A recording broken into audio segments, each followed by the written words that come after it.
네, 하나님 말씀입니다. 오늘 성도 여러분과 저에게 5월 첫째 주일날 주신 하나님 말씀은 사도행전 6장 1절로 7절입니다. 신약성경 195페이지가 되겠습니다. 사도행전 6장 1절로 7절 1절 말씀을 제가 먼저 봉독합니다.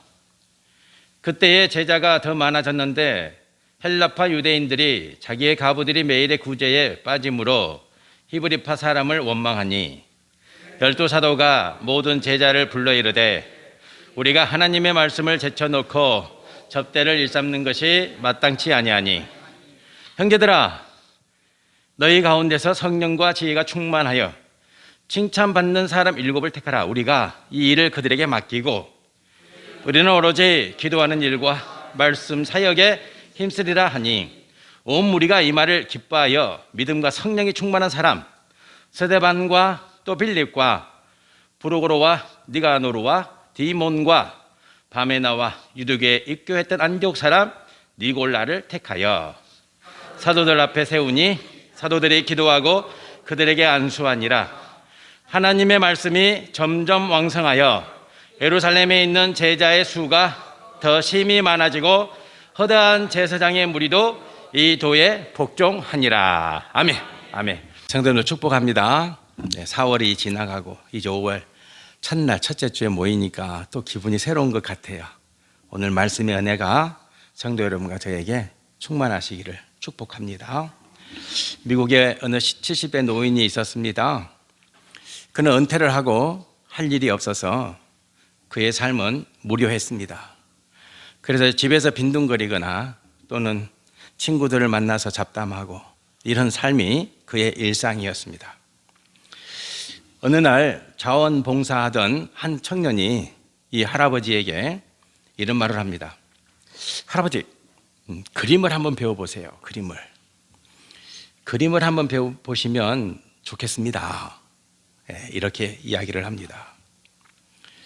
아마 이 자원봉사 청년은 그 어르신들 모임에서 이제 이런저런 활동을 하시는 걸 보고 아마 그림 그리는 것을 유심히 봤겠죠.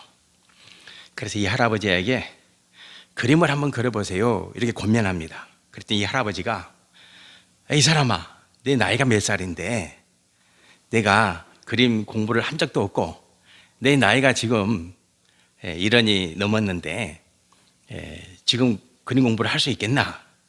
웃으면서 그렇게 말합니다. 그랬더니 이 청년이 자원봉사자가 아닙니다. 할아버지, 연세가 문제가 아니라 할 수 있다는 그 마음의 태도가 중요한 게 아니겠습니까? 이렇게 청년이 권면합니다. 청년이 권면하는 그 소리를 이 할아버지는 귓가로 흘러듣지 않았습니다. 그 말이 이 할아버지 마음에 탁 박혔습니다. 그리고 그날로 그림 배우는 미술 학원으로 달려갑니다. 그리고 미술 공부를 시작합니다. 이제 이른이 넘으셔가지고 공부를 시작합니다. 그리고 그림 공부를 해보니까 너무 재밌는 거예요. 너무 재밌어요. 생각지도 못했던 기쁨이 있어요. 즐거움이 있고. 그래서 계속 그림을 그렸습니다.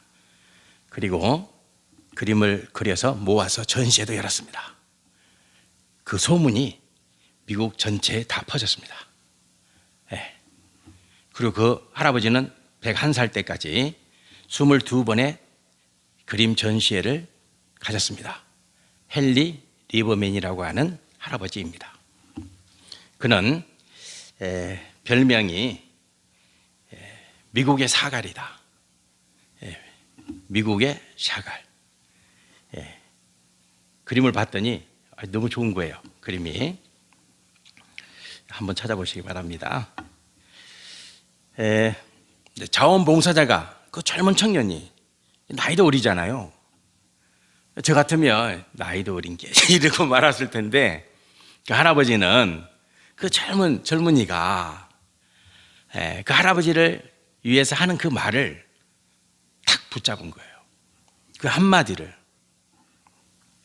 그래서 할아버지의 인생이 바뀐 거죠. 성도 여러분과 저도 마찬가지죠. 그 한마디 말이 중요하다.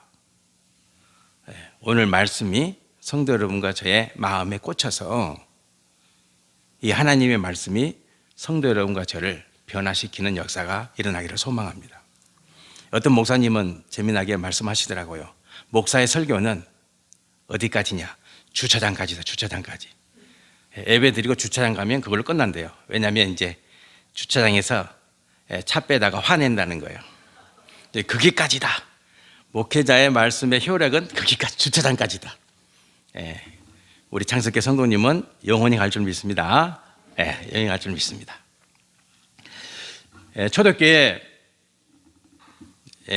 초대교회가 이제 성장하죠. 초대교회가 교회가 만들어지고 교회가 세워지고 성도들이 모이고 교회가 성장하기 시작합니다. 그리고 교회는 또 사역을 시작하기 시작합니다. 사역을 무슨 사역을 하냐? 구제 사역입니다. 구제 사역. 오늘 우리도 구제를 하고 있죠. 구제 사역도 하고 선교 사역도 하고. 이때 당시에는 이제 선교 사역은 아직 이방인을 향한 선교 문이 열리지 않는 때이니까 가장 먼저 했던 사역이 뭐냐면 구제 사역이었습니다. 그래서 과부들을 돕자, 과부들을. 오늘 말씀에 보면 이제 과부를 섬기는 구제 사역을 하기 시작하죠. 초대교회는 크게 두 부류의 성도들이 모여 있습니다. 히브리파 성도 그리고 헬라파 성도입니다. 히브리파는 이스라엘 사람들이에요. 이스라엘 사람들. 출신이 이스라엘이야. 헬라파는 이방인들이에요. 이방인들이 굉장히 많이 살았죠. 이스라엘 땅에. 왜냐하면 이스라엘이 일찍 망했잖아요. 나라가 망했어요. 남유다는 586년에 BC 586년에 망했고 북이스라엘은 BC 721년에 망했어요. 나라가 망한 지 수백 년이 되었어요. 그래서 다른 나라 사람들이 이스라엘에 많이 들어와 살았어요. 수백 년 동안 나라를 빼앗기고 나라가 없는 상황이었으니까 로마 사람들도 오고 그때 당시 이제 아시아와 그리고 그리스 이런 사람들이 많이 이스라엘 땅에 들어와서 살고 있었어요. 그래서 이방인들을 헬라파 사람들 그리고 전통 이스라엘 백성들을 히브리파 사람들 이렇게 이제 칭했던 거예요. 그래서 구제 사역을 하는데 히브리파 가부들만 구제하는 거예요. 성질이 나요, 안 나요? 헬라파 입장에서는 화가 날까요, 안 날까요? 화가 나겠죠. 가만히 보니까 아니 똑같이 헌금을 하고 똑같이 교회에서 은혜 받고 그 하나님께 드린 예물을 가지고 아니 이렇게 일을 할 수 있냐? 왜 우리 헬라파 가부는 구제에서 빠지냐? 이런 문제가 생긴 거예요. 문제가. 교회는 문제가 생깁니까, 안 생깁니까? 문제 생깁니다. 어디든지 마찬가지입니다. 성도 여러분들 가정에는 문제가 생깁니까, 안 생깁니까? 생깁니다. 문제는 교회라고 해서 안 생기는 게 아니고 하나님의 일을 한다고 해서 안 생기는 게 아니에요. 문제는 항상 있어요. 성도 여러분과 제가 하나님의 사역을 할 때도 마찬가지예요. 언제든지 문제가 생길 수 있는 거예요. 중요한 것은 뭐냐면 그 문제를 어떻게 풀어낼 것인가가 중요하죠. 문제를 어떻게 풀어낼 것인가. 문제는 있는데 그 문제가 생겼을 때 그 문제를 어떻게 풀어낼 것인가. 이것이 중요하죠. 그런데 오늘 말씀해 보시면 헬라파 사람들이 자기 헬라파 가부들이 구제에서 빠지니까 어떻게 했습니까? 오늘 말씀해 보면 원망하죠. 원망합니다. 원망이에요. 불평도 아니에요. 그러니까 불평의 선을 넘어선 거죠. 원망이라는 것은 크게 분노하는 거예요. 크게 화내는 거예요. 그러니까 교회는 성도는 요 단계까지 가서는 안 되는데 또 얘기 잘 안 되잖아요. 그죠? 저만 해도 지난주에 크게 분노했던 일들이 많은데 이게 잘 조절이 안 되는 거예요. 그래서 이제 문제가 심각해졌어요. 문제가 심각해졌다. 그래서 사도들이 이 문제를 들여다봅니다. 이제 성도의 역할은 여기에 있는 거죠. 그리고 직분자의 역할은 여기에 있는 거죠. 한 가정에서 문제가 생겼을 때, 그리고 교회에서 문제가 생겼을 때, 이제 가정에서는 가정의 영적 리더자인 부모가 이 문제를 어떻게 들여다보냐가 참 중요하죠. 교회도 마찬가지죠. 교회가 문제가 생겼을 때 교회에 하나님이 세운 직분자들이 이 문제를 어떻게 들여다보는가가 중요하겠죠. 예, 문제를 풀어야 되니까. 그래서 이제 사도들이 이 문제를 자세히 들여다봅니다. 이 문제를 어떻게 풀어야 될 것인가. 러시아와 우크라이나가 전쟁을 하고 있잖아요. 네. 우크라이나와 러시아가 전쟁하고 있어요. 오래가네요. 오늘도 분명히 사람이 죽을 것이고, 오늘도 누군가는 피를 흘릴 것이고, 누군가는 가족을 잃을 것이고, 누군가는 자녀를 잃을 거예요. 또 누군가는 부모를 잃을 거예요. 이게 전쟁의 상처예요. 전쟁이 일어나지 말아야 되는데 전쟁이 일어났어요. 가장 악한 짓이죠. 사람이 할 수 있는 가장 악한 짓 중에 하나가 전쟁입니다. 전쟁은 절대 일어나서는 안 되죠. 전쟁은. 그래서 지금은 세계 지성인들의 지혜가 필요할 때다. 지금은 무엇보다도 믿는 자들의 기도가 필요하고 믿는 자들의 성찰이 필요할 때가 아닌가, 그런 생각을 해보았습니다. 구소련 마지막 서기장, 이름도 길어요. 소비에트 사회주의 공화국 연방, 소비에트 사회주의 공화국 연방 최고의 지도자였던 서기장, 마지막 서기장이 누구였습니까? 고르바초프죠. 고르바초프가 소비에트 사회주의 공화국 소련 연방을 해체시켰습니다.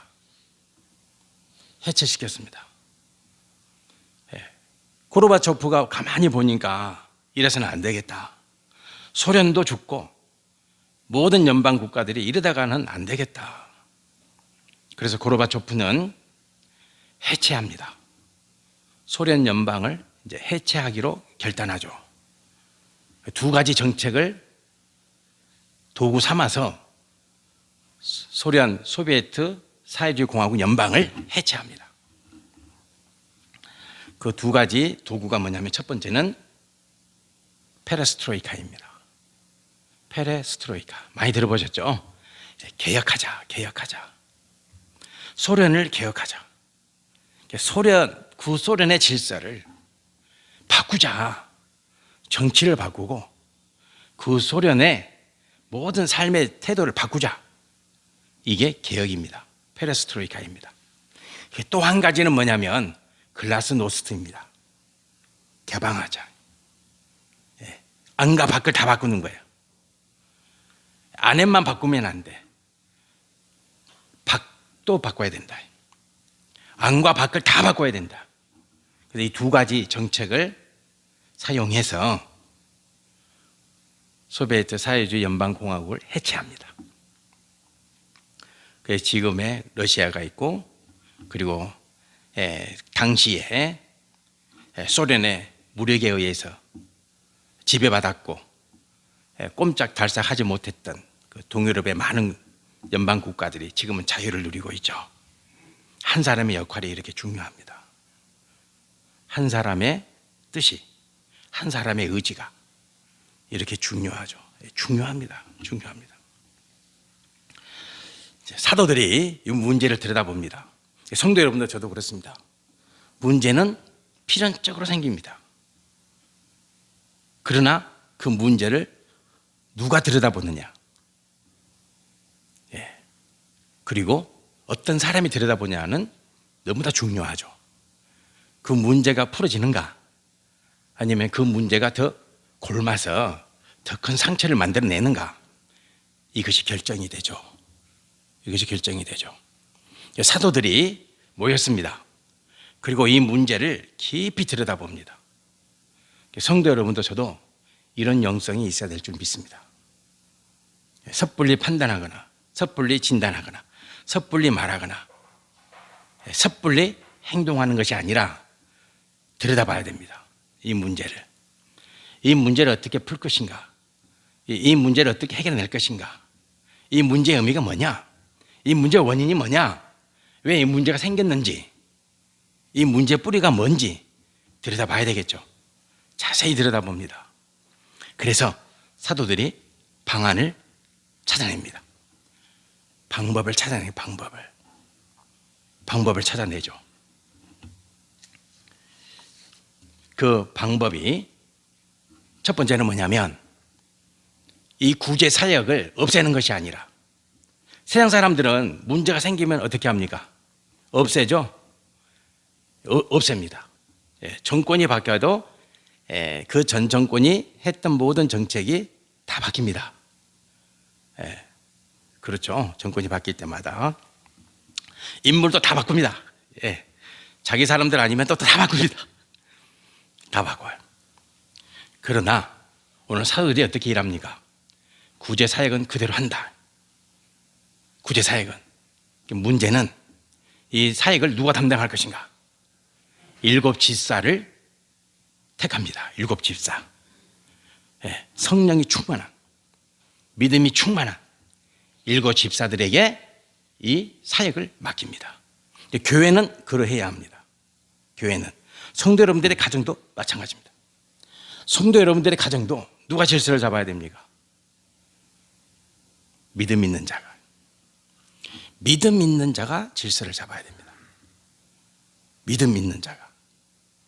성령 충만한 자가. 하나님과 가까이 있는 자가 문제를 풀어야 됩니다. 질서를 잡아야 합니다. 중요합니다.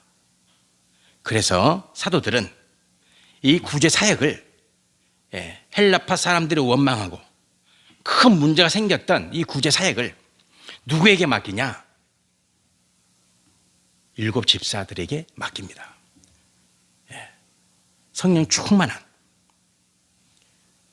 영안으로, 기도로 사역을 감당해낼 수 있는 주의 종들을 택해서 구제 사역을 맡기는 거예요. 이것이 세상 사람들과 다릅니다. 성도는 마땅히 그러해야 합니다. 교회도 그러해야 합니다. 가정도 그러해야 합니다. 가정도. 그리고 두 번째는 사도들이 가만히 들여다봤습니다. 근데 뭐가 없습니까? 하나님 말씀이 없다. 하나님 말씀이 없습니다. 하나님 말씀이. 그럴 수밖에 없죠. 왜 그렇습니까? 그럴 수밖에 없어요. 그때 당시에는요, 글을 다 몰라요. 글을 다 모르는 거예요. 가르칠 수가 없어요. 가르칠 수가. 그렇죠. 글을 모른다니까. 성도 여러분들. 왜 마태, 마가, 누가, 요한복음밖에 왜 없어요? 글을 몰라요. 글을. 그게 책이 없는 거예요. 말씀을 기록한 책이 없고 주님의 어록이 없는 거예요. 그래서 제자들이 그래서는 안 되겠다. 이제 말씀을 가르쳐야 되겠다. 말씀을. 그때부터 교회가 주님의 말씀을 어록을 기록하고 책으로 만들어서 말씀을 본격적으로 가르치기 시작하는 거예요. 여기서부터 시작하는 거예요. 여기서부터. 글을 아는 자들이, 책을 쓸 수 있는 자들이 서로 모여서 하나님, 주님의 말씀의 어록을 만들고 책을 만들고 그리고 그 말씀을 성도들에게 가르치기 시작했다. 그래서 성도는 말씀을 배우는 자리가 반드시 있어야 합니다. 성도는 하나님의 말씀을 배우는 자리가 반드시 있어야 되겠다. 지금 이 시간이 또한 그러한 시간입니다. 하나님 말씀을 배우는 시간이죠. 하나님 말씀을 듣고 깨닫고 그 말씀을 새기고 그 말씀을 읊조리고 묵상해서 그 말씀을 붙잡고 일주일을 살아가는 거죠. 또 평생 살아가는 거죠. 말씀입니다. 사도들이 야, 말씀이다. 이제 말씀을 가르치고 말씀을 배우자. 이것이 교회의 첫 번째 기둥입니다. 첫 번째 기둥입니다. 교회는 말씀을 배우고 말씀을 가르치는 기둥이 있어야 합니다. 성도 여러분들의 삶의 기둥, 내 삶을 지탱하는, 내 삶을 단단하게 지탱해주는 그 기둥이 있어야 되는데 그 한 기둥이 말씀입니다. 말씀이에요, 말씀. 성도는 늘 말씀을 가까이 하셔야 됩니다. 늘 말씀과 함께 살아야 됩니다. 그런 성도님들 되시기를 축복합니다. 말씀 가까이 하셔야 말씀을. 그리고 또 한 가지, 두 번째 기둥이 뭡니까? 기도입니다. 기도. 성도는 기도해야 됩니다. 성도는 반드시 기도하셔야 됩니다. 시간을 정해서 또는 날을 정해서 반드시 기도해야 됩니다. 이 말씀과 기도가 없습니다. 그랬더니 원망이 생기고 불평이 생기고 이런 일들이 생겨나는 것이죠. 성도 여러분들, 여러분들의 인생에 두 기둥이 있습니다. 그것은 말씀과 기도입니다. 이 두 기둥을 단단히 세우셔야 됩니다. 단단히 세우셔야 됩니다. 나는 이 말씀의 기둥을 어떻게 세울 것인가? 나는 기도의 기둥을 어떻게 세울 것인가? 뜻을 정하고 방법을 찾아야 됩니다. 말씀을 배워야지. 이 선에서 멈추서는 안 돼요. 나는 말씀을 어떻게 배울 것인가? 나는 말씀 앞에 나를 어떻게 세울 것인가? 그래서 방법을 찾아야 됩니다. 그리고 그 방법으로 하나님 말씀과 친밀해져야 됩니다. 기도는 어떻게 할 것인가? 기도라는 기둥을 내가 어떻게 세울 것인가? 방법을 찾아야 됩니다. 그리고 몸으로 하셔야 됩니다. 몸으로 해야 됩니다. 생각으로 하는 게 아니죠. 기도는 몸으로 하는 것입니다. 몸으로. 그래서 성도 여러분들의 자리에 말씀의 기둥과 기도의 기둥을 반드시 세워야 됩니다. 그리할 때 우리는 하나님이 기뻐하는 사역을 능히 감당해낼 수가 있죠. 그리고 어떤 문제가 생겨도 하나님 말씀을 풀어낼 수가 있는 것입니다. 기도로 해결해낼 수 있습니다. 그것이 하나님이 오늘 초대교회에 주시는 선물입니다.